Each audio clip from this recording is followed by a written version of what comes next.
Joining me now in the studio is Alistair Sanford. Good morning, Alistair. Morning, Belle. How practical is this at the moment? I mean, the migrants are still a long way off the US border. Yes, US officials themselves say that there are two caravans. One is in southern Mexico, with about 3,000 people, and the other is way back on the Mexican-Guatemalan border. Now, that, as we've heard, is about 1,000 miles at least, or more than 1,500 kilometres, the nearest caravan. So they wouldn't reach the US border for several weeks. But, of course, we've got this political dimension of the US midterm elections. Now, as O'Shaughnessy said there are already over 2,000 National Guard forces. That's the part-time military sent by Donald Trump in April. The numbers now sound huge, more than 5,000 troops, and with 800 already on their way. The question is, what will they actually do? Now, Trump has said you're going to find the military waiting if you come.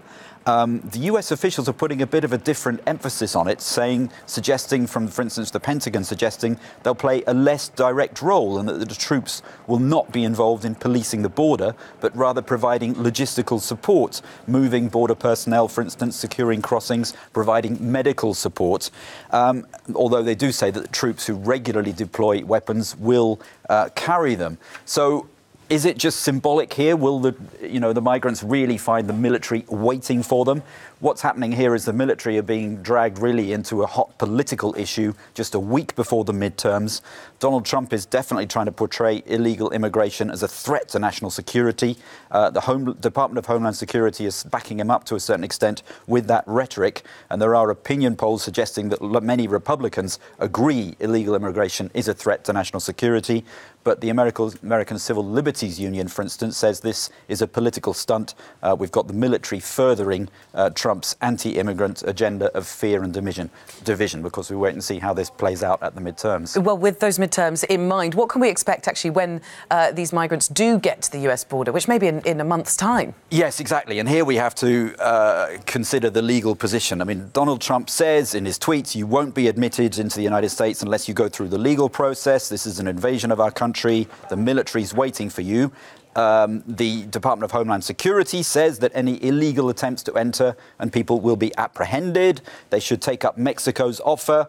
If they're looking for getting in as economic migrants, they should go back to Mexico, go home and apply for a visa. But the key to this is, and even the officials say, if you're fleeing alleged persecution at home, you've arrived at a safe place to make your claim. There's a legal obligation under international law to hear claims of persecution, even if people enter illegally. The big question is, will the US really flout international law? All right, thank you very much, Alistair Sanford, with us in the studio there.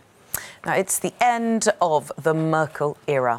We heard there, Angela Merkel, she will not be the leader of her party, the CDU, but she's not stepping down as Chancellor. She'll continue to be the leader of Germany. She always said she wouldn't do that. So how does that work?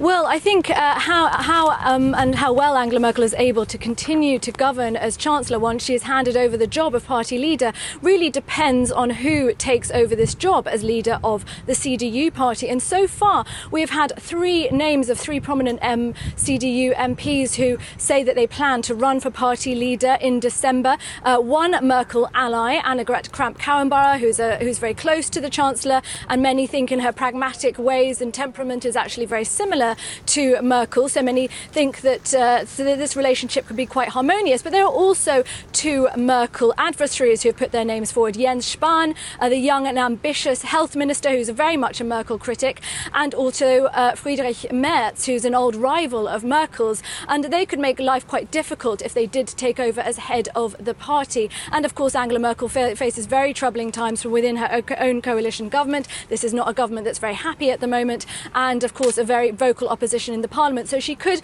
become a bit of a lame duck. Angela Merkel has always said that she believes Chancellor and party leader are two jobs that should go hand in hand, and her decision to hand over the job of party leader is very much being seen as the beginning of the end of the Merkel era in Germany. As I can show you in the press this morning, here in the broadsheet newspaper, the Süddeutsche Zeitung, the headline, "The era of Merkel is coming to an end," and perhaps just slightly more bluntly put on the front of tabloid Bild, Merkel at the end of her power. Jessica, what does this mean for Germany's position in Europe? I mean, Merkel has been seen as the sort of mother figure of Europe for a while. Absolutely. Angela Merkel has become an incredibly important leader in Europe and beyond over the 13 years of her tenure. And I think what she'll probably be most notably remembered for in Europe is her handling of the European crisis, and most notably the migration issue, which many think sealed her fate. Although it is important to say that even though the majority of the German electorate got very frustrated with the government's squabbling over the migration issue, the majority still believes that she made the right decision to let in over 1 million refugees come into Germany. And I think she's also become an incredibly seasoned diplomat. In fact, even Angela Merkel's critics say that she's very, very seasoned negotiator and very good at keeping relations going with leaders that she both gets on with and leaders that she doesn't necessarily see eye to eye with. So this is going to be very difficult for whoever follows in her footsteps to catch up with. But then, as Angela Merkel herself said, it's time for new ideas within the CDU party. It's time for a new chapter. Thank you very much. Jessica Saltz in Berlin. Well, let's go straight to London, where our correspondent Vincent McAviney is standing by. Good morning to you, Vincent. Was that a more optimistic budget than expected? Good morning, Belle. Well, the Chancellor, Philip Hammond, is known as the Eeyore of the Cabinet. He's always said to be a bit glum, and he's had a really tight fist around the country's finances, both when he was reforming the military of defence and now as the Chancellor. But there'll be those that say that the austerity that's been in place in the UK for much of the last 8 years was more of a political project than necessity at times, that it was ideological driven in the way that it acted. But Philip Hammond was trying to frame his budget as people being the ones who got us out of this, that it was hard-working Britons who now deserved something back. And that's what's reflected in the front pages overnight. Philip Hammond had a difficult job, but he'll be pretty pleased with what he saw. In the Telegraph this morning, taxpayers handed Brexit bonus. The Times, it's a giveaway gamble. The Sun, no tricks, just treats. Philip Hammond actually did the budget on a Monday for the first time since the 1960s to specifically avoid having to do it tomorrow on Halloween. And then there is the Mirror saying, is that it? So this is Philip Hammond hoping that the steps that he's taken in the past couple of years, he's been very tight-fisted on the finances, trying to build a war chest, meaning that the UK is prepared as it can be for Brexit. And he's hoping that some of the spending that he's done will really try to stimulate the economy. With all that in mind, of course, it does depend on that smooth transition from the EU. What happens if there's no deal?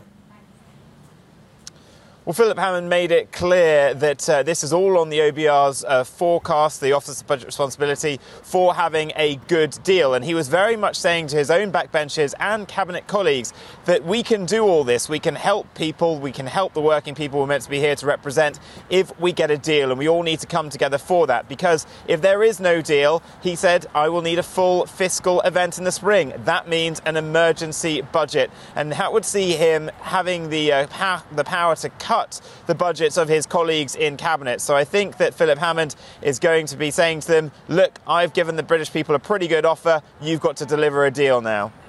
All right. Thank you very much, Vincent McAviney in London.